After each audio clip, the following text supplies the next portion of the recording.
with RV for Jesus and Thoughts from On the Road. Sorry, I'm laughing, but we've done this about 4 or 5 times now, and so take number 525. Anyways, back to our thoughts from on the road. Today we're going to talk about a question that was posed to me by actually one of my grandkids. And as they were studying in Genesis, they studied about Cain and how Cain killed Abel and how Cain had to flee from his parents where his parents were and stuff like that. And in Genesis chapter number 4, it says, "And Cain went out from the presence of the Lord and dwelt in the land of Nod on the east of Eden. And Cain knew his wife, and she conceived and bare Enoch, and he builded a city and called the name of the city after the name of his son Enoch." Now, so the question that he posed to me was this: where did Cain get his wife? Now, the glib answer that I have heard on occasion was, well, why are you worried about another man's wife? But as this came from a young child, it is, well, a serious question. And it's a serious question anyways, with no glib answer. But the answer is a little bit lengthier and a little bit more involved than just a quick answer. So let's go back to when God created, first off, the earth. And remember, when he created the earth, he created it and there was a atmosphere outside of the earth, what we call our ozone layer. But at that time, it was a lot thicker before the flood, and the windows of heaven opened up and it rained real hard for 40 days and 40 nights and flooded the entire earth. Before that, there was this layer of water vapor around the earth to protect the earth from the rays of the sun. Okay, so remember that part. That plays into what we're going to talk about. And then God created Adam and Eve, and when he did that, and when he created the earth, everything was perfect before Adam and Eve sinned. Okay, and what he told Adam and Eve in the beginning, in Genesis chapter number 1 and in verse number 27, "So God created man in his own image. In the image of God created he him, male and female created he them. And God blessed them, and God said unto them, Be fruitful and multiply, and replenish the earth, and subdue it, and have dominion over the fish of the sea, and over the fowl of the air, and over every living thing that moveth on the earth."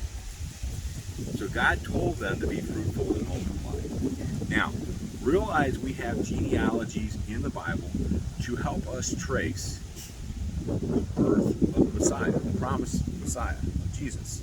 Okay, so we can trace the lineage of Jesus through Mary and through Joseph, his adopted father, all the way back to David the king, to show that he has the legal right and the bloodline right to be on the throne of Israel. Okay, and then also to be able to trace them all the way back to Adam. So the lineages that we see, the marriages, and this one begat that one begat this one, that is to help show and prove that lineage. Okay, so where we're going with this is that we are not told of every child that Adam and Eve had. We're told about 3. We're told about Cain, Abel, and Seth. Okay, but realize that Adam and Eve lived to be very old. Okay, remember what I told you about the earth being perfect and the atmosphere around the earth protecting the earth from the rays of the sun, which we know are damaging to our genetics and also our skin. That's why you wear sunblock when you go outside. Genesis chapter 5, verse number 1, this is the book of the generations of Adam. In the day that God created man, in the likeness of God made he him, male and female created he them, and blessed them, and called their name Adam, in the day when they were created. And Adam lived 130 years, and begat a son of his own likeness, after his image, and called his name Seth. 130 years have gone by, and we hear about Seth. This is after Cain and Abel. Remember, Abel was killed by Cain, and Cain had to flee. So at 130, Adam has Seth. But remember that Adam and Eve were created adult. Okay, so they were at reproduction age. They were at baby having age. And so that when God told them to be fruitful and multiply, we know that before the fall of man, before Adam took the bite of the forbidden fruit, they hadn't had any children. But after that, after they were cast out of the garden, they did have children. Okay? We're not told how many. We're just told about Cain and Abel and Seth. So they had many more children than that. Pause. And remember, too, that because of that, they lived longer. Adam, we're told in Genesis chapter 5, a little bit further down, verse number 5, verse number 4, and the days of Adam after he had begot Seth were 800 years, and he begat sons and daughters. We're told he begat sons and daughters. We're not told how many, but we were told that he did begat sons and daughters. And all the days that Adam lived were 930 years, and he died. Now, you and I don't live anywhere near that time. Our average lifespan is somewhere between 70 and 90, and some of us can live less than that, and some of us more than that, depending on what God has our time span for. But in all the years that Adam lived, up to 930, okay, and I'm sure they stopped procreating before that, but up until that point, they had children. He begat sons and daughters even after he had Seth. So we're not told how many sons and daughters he had, but we can assume that if they had, let's say, one a year from the age of creation to the age of when he had Seth, which was 130 years old from his creation.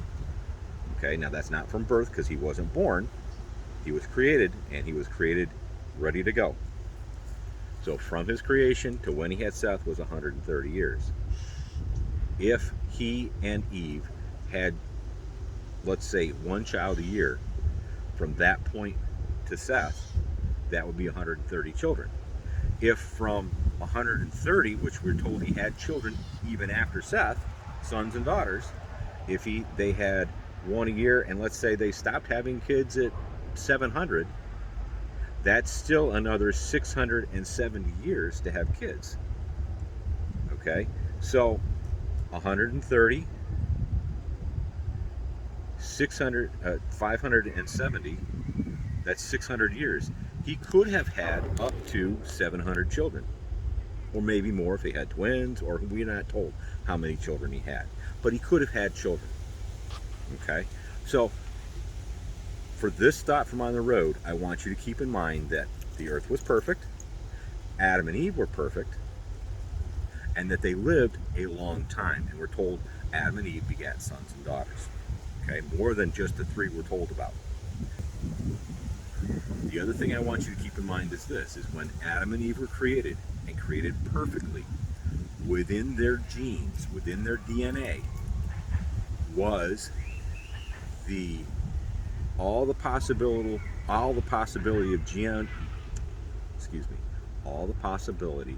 of DNA combinations for the entire earth. So within Adam and Eve are all the DNA combinations for all of mankind.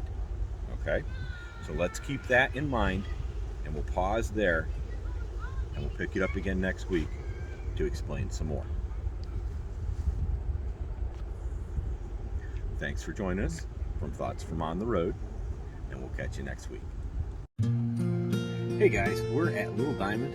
It's KOA and Thousand Trails. It's a combination park, and we are on their pond, their lake right now, and they're getting ready to stock it with trout, which is awesome. So we get to see it, maybe do a little video of it, and tomorrow, or maybe even tonight, I'll get to fish it. So that'll be cool.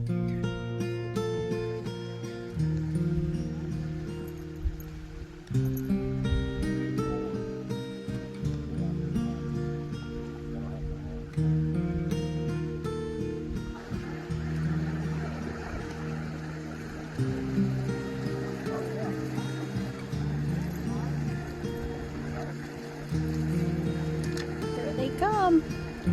Fish, fish, fish, fish, fish.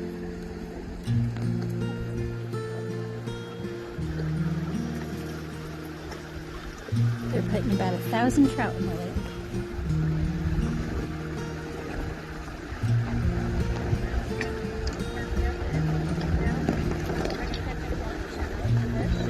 Hang out, read a book.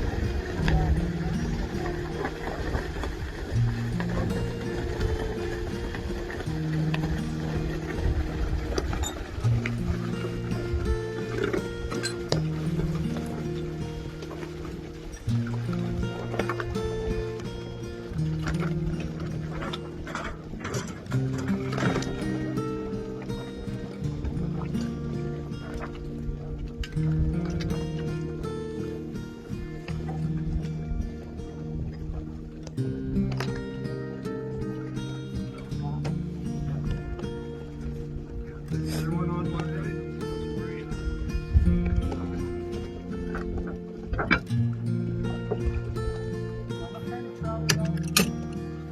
Trip Lloyd Rainbow.